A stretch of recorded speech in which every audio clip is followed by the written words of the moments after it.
For years, the ozone layer has been a vital shield, protecting life on Earth from the sun's harmful ultraviolet rays. However, human activities have led to its depletion, necessitating global action. This year's commemoration of the International Day for the Preservation of the Ozone Layer marks the 40th anniversary of the 1985 Vienna Convention, the foundational treaty that led to the Montreal Protocol. As a party to both landmark agreements, Nigeria has demonstrated a significant progress in its efforts to support the recovery of the ozone layer. The nation continues to collaborate with the international community, celebrating the enduring legacy of these accords and their success in safeguarding the planet. In today's program, we shall be looking at the International Day for the Preservation of Ozone Layer. Thanks for joining us on Nigeria Today. I am Victoria Clinton.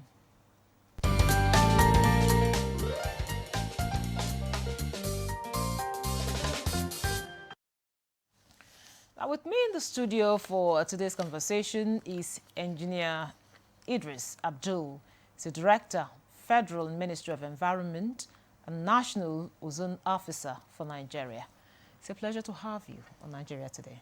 Good evening, and thank you for having me here today.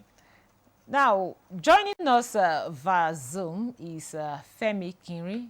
He's the Managing Consultant, Spotlex World Environmental Solution, and also Councillor, Waste Management Society of Nigeria. Femi, welcome to... Thank you for having me. Okay, I will start with you, Engineer Abdul. We talk about ozone layer. We often hear ozone layer is depleting and all of that. Can you take us through what this really means and what it implies? Yeah, thank you very much. The ozone is a natural occurring gas found about 45 to 50 kilometers above the Earth's surface. The region of 45 to 50 kilometers is the concentration of O3. That concentration is what is known as the ozone layer. Just as you breathe in oxygen in the atmosphere, in the stratosphere, there's a natural occurring gas, which is O3. That concentration is naturally occurring and is there to shield the Earth from the dangerous ultraviolet rays of the sun.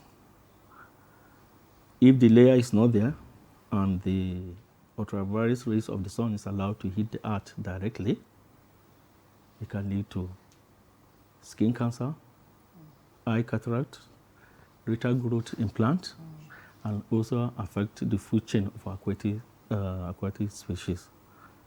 Even it can even affect the low immune system, can cause low immune system. Yeah, that's what the importance of the ozone layer is. Okay, like I said earlier, we talk about often hear of the depletion of the ozone layer. Tell us how significant is its impact on man and the environment? Yeah, in the 70s, scientists find out that this very important layer that shield us, that shield everything, virtually everything on Earth, is being depleted. What they mean by being depleted, they find out there are some holes, depletion of the O3. Further investigation, they found out that certain man-made chemicals that we use on Earth for our comfort on Earth, that when emitted into the atmosphere, it goes directly and depletes the ozone layer, thereby displacing the O3 and creating the hole. What are these man-made chemicals? They are refrigerants that we mainly use in our air condition and refrigeration appliances. In the foam sector, the mattresses, the blowing agent they use in blowing it, ozone depleting substances. Even in the agri sector, the methyl bromide they use for quarantine and pre-shipment purposes is ozone depleting substances. Then in the fire protection sector, we have the halons. Halons are used for extinguishers. So they are ozone depleting substances. So these are substances that, if not properly used, and emitted, it depletes the ozone layer, thereby displacing the O3. Now, Femi, we've heard, of course, what the ozone layer is and what's, some of the contributory factors to its depletion. Now, tell us, how bad has it been, or how bad is it on the environment? It is terribly bad on the environment when we are talking about the effect of the depletion. How do I explain this? You just imagine that over your head in your house, you had the roof and the ceiling, and suddenly the roof had become porous and the ceiling had become porous. So whatsoever you think you have indoors, the ray of the sunlight, and the scourge of the sunlight hits you directly inside your room as a result of your roof having become like a net because of depletion. And when it rains, the entire rainfall comes into your room. So in your room, whatsoever you have in your house is no longer safe as a result of the porous roof you have. So that is how bad the ozone layer depletion has become. So, still on that, Femi, oftentimes, I know back in the days when there's a serious sun, when it's heating, in the heat of the sun, we jokingly say it's like the ozone layer is finished, and people will start laughing. So, and now we have the incident of, climate change and all of that. Tell us, what is the link, between these two, the depletion of the ozone layer and the climate change you are experiencing? Very simple. Currently, I'm speaking from Jos Plateau State. Those days, the plateau used to be very cold, and almost all year round, you don't even have a need for air conditioner or your fan. But these days, in Jos, you have heat almost all around the year. So, and that is the effect of climate change. So what used to be is no longer what it is. So you will realize that people begin to have air conditioner. Two air conditioner in a room, and people beginning to buy fan, where ordinarily they may not have reason to even open their windows throughout the year. Now, you also see that as a result of this, you would understand that even crops that used to grow under those kind of weather can no longer produce the way it ought to produce. You see that the engineer made mention of the fact that it actually affects the food chain. So as a result of this, the effect is that the temperature where you expect a low temperature now becomes high temperature. Where you expect cold, you begin to experience and so forth. Very much, Femi, for that explanation there. And Engineer Abdul, of course, the activities of man contributed immensely to this depletion.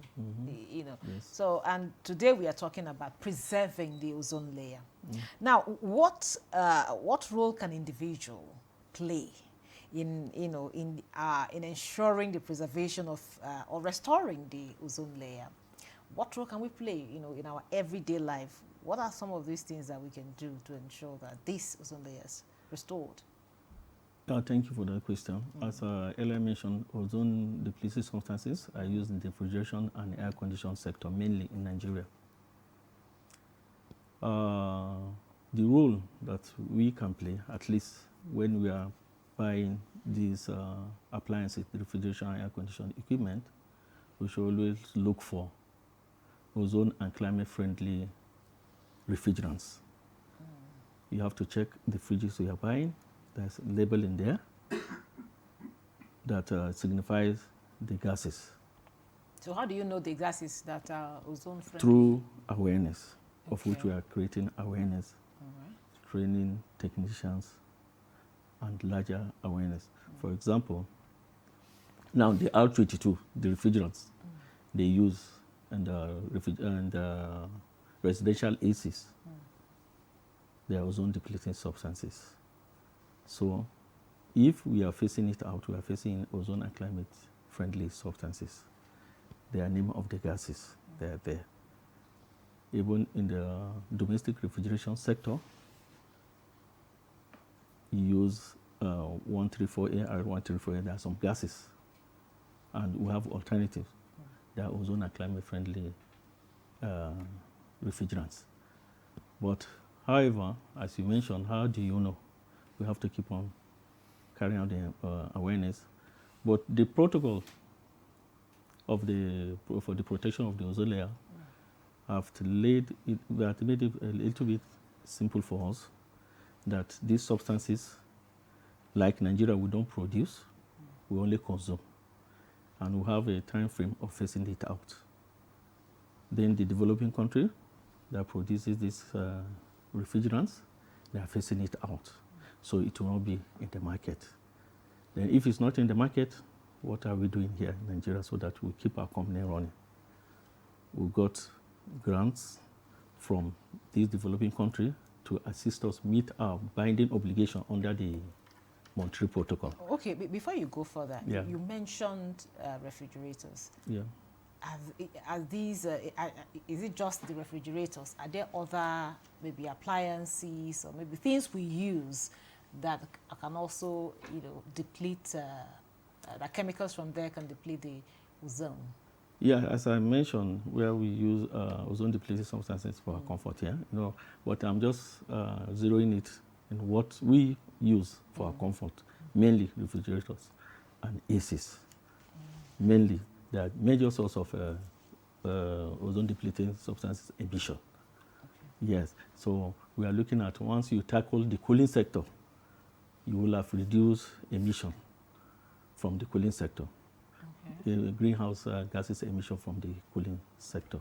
Cold room is also refrigerator. Yes, the cooling sector.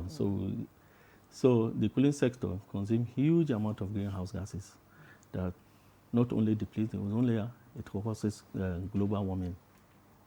They are also greenhouse gases. What of cars? Yes, the cars ACs. ACs, yeah. The car ACs too. The ACs that we're using there too. That is they call the mobile air condition sector. So they use ozone depleting substances. But Nigeria is a signatory to the Montreal Protocol. We have commitment to phase out these substances from the relevant sector. Thank you very much. We'll take a short break now, and the conversation will continue after the break. Don't go away. The implementation of the ruling is also dependent on another aspect or another arm of government. Nowhere in the world will allow under digital economy for banks not to be dispensing domestic currency in that economy. What will make this one different? We want to know what they do as occupation. All of these are attributes that our questions have been designed to investigate. In a few days to come, you see that we are all around their own crannies and everywhere in Nigeria, telling people to cooperate. Welcome to Nigeria Today.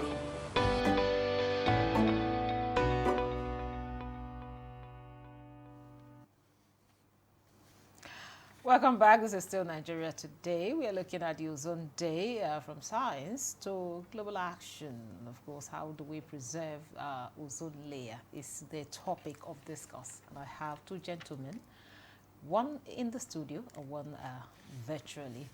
Now, to you, Mr. Femi Kiri,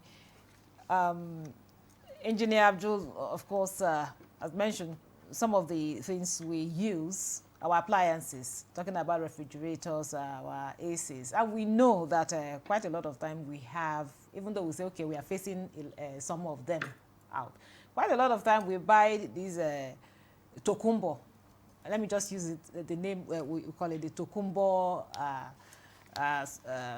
specs of these appliances. So I was wondering, how can we, try to preserve the ozone layer when we keep having such appliances in our, the comfort of our homes? Okay. Like he had talked about us having to buy responsibly, I mean, sort of. Now, when it comes to the choice of the appliances, as he has said, that we should actually buy right, buy responsibly. If we are mindful of the environment, for instance, just like the same way we are mindful of the power rating of whatsoever we are buying per time. For instance, if you want to buy an air conditioner now, you want to actually go for the one that will not consume a lot of power.